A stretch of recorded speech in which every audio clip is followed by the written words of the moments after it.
सुर सामूंडी शाह ऐं तस्वीरूं।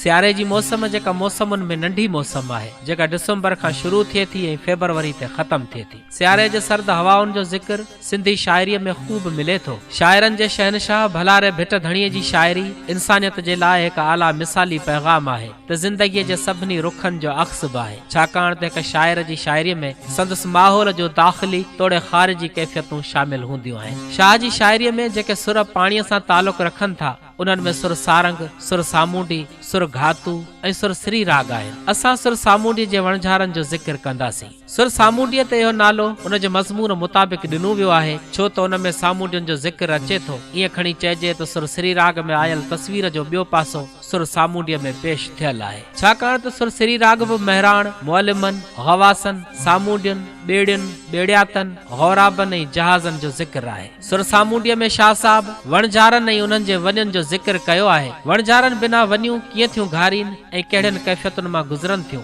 शाह साहब इहो अहवाल ओरींदे हिन सुर में इंसान जे जज़्बनि खे बिल्कुलु वेझो थी महसूस कयो आहे। शाह साहब संदुनि ॾुखनि, सूरनि, पीड़ाउनि, तकलीफ़ुनि हूंद ऐं अणहूंद जे विच में संदुनि जज़्बनि जो ज़िक्र अहिड़ो कयो आहे जो दुनिया जो को बि शाइर अहिड़ी हक़ीक़त पसंदी, अहिड़ो सच, अहिड़ो अंदाज़े बयां, अहिड़ो माहौल वणझारनि, संदुनि वहुनि, संदुनि घरनि, ॿेड़ियुनि, समुंड मुसाफ़िरनि, बंदरनि, तड़नि, सौदे तोड़े सौदागरनि, सरनि, रसनि, सिढ़नि, दुआउनि कारण खजंदड़ हथनि जी उकीर जे अहिड़े मंज़र खे न कलम बंदि करे सघियो न ई करे सघंदो। मूंखे ही सुर स्टिल फोटोग्राफी लॻंदो आहे। हिन सुर जो लफ़्ज़ लफ़्ज़ ॼण हिकु तस्वीर ऐं तस्वीर में पस मंज़र। शाह जा सभई लफ़्ज़ ॼण तस्वीरूं, ॼण सीन, ॼण हायकनि जो हिकु नओं अंदाज़। छा त मंज़र निगारी आहे शाह जे हिन बैत में। केॾी ख़ूबसूरत तस्वीर आहे, मुंहिंजे अखियुनि अॻियां फिरे थी जॾहिं आउं हिन बैत जो तसवर कयां थो त सभई मंज़र मुंहिंजे अखियुनि अॻियां ओलड़ा थी गुज़रनि था। सोचां थो शाह साईं केॾो बहितरीन मंज़र निगार हो, केॾो बहितरीन फोटोग्राफर हो। हड़ में कीन होन हुए हुन न चाढ़िया,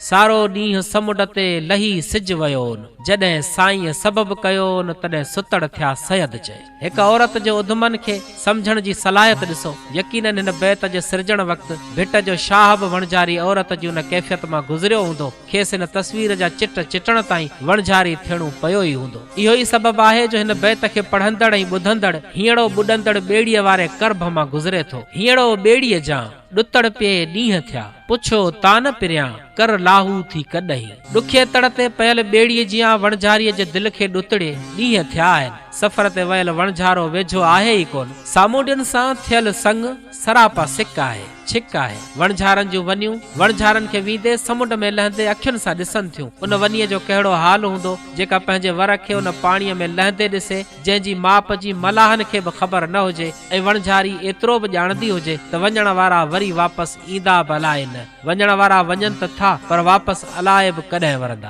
अहिड़ी पीड़ा मां गुज़रंदे वणझारी सोचे थी त ॼण ॿेड़ियातनि सां नीह ई न कजे। ॿेड़ीअ जे भुणनि नीह न कजे तिनसी, उभियूं ॾंभ ॾिसनि जो सिड़ ॾेई सीर थिया। सियारे जी मौसम आहे, ढोलिया तूं बच, मुंद मिड़ी आहे, सरनि जे सलन गभ झलियो आहे, उतर वाव वरियो आहे। वणझारे जी वह बासूं बासण वारी हिन तसवर जी तस्वीर में पसी सघिजे थी।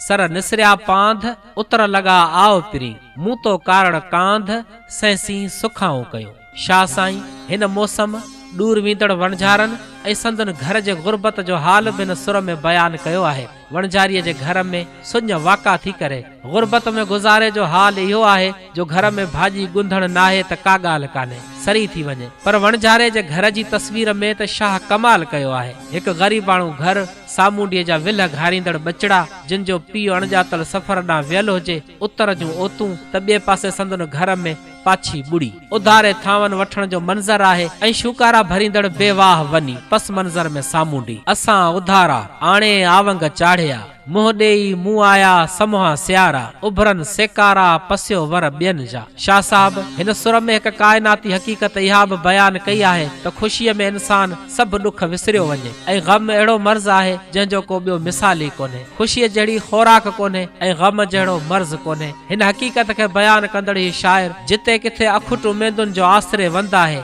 शाह उम्मीद जो शाइर आहे। हू वणझारनि जे घर अचण जी कैफ़ियत जा अक्स चिटींदे चवे थो अंगण आया जां त सरतियूं मूं सुख थिया अमुल प्रिय मथां बुरकियो ॿियनि ॾियां। इम्तियाज़ ख़ासकेली FM 91 म्यूज़िक हाईवे टंडवाद।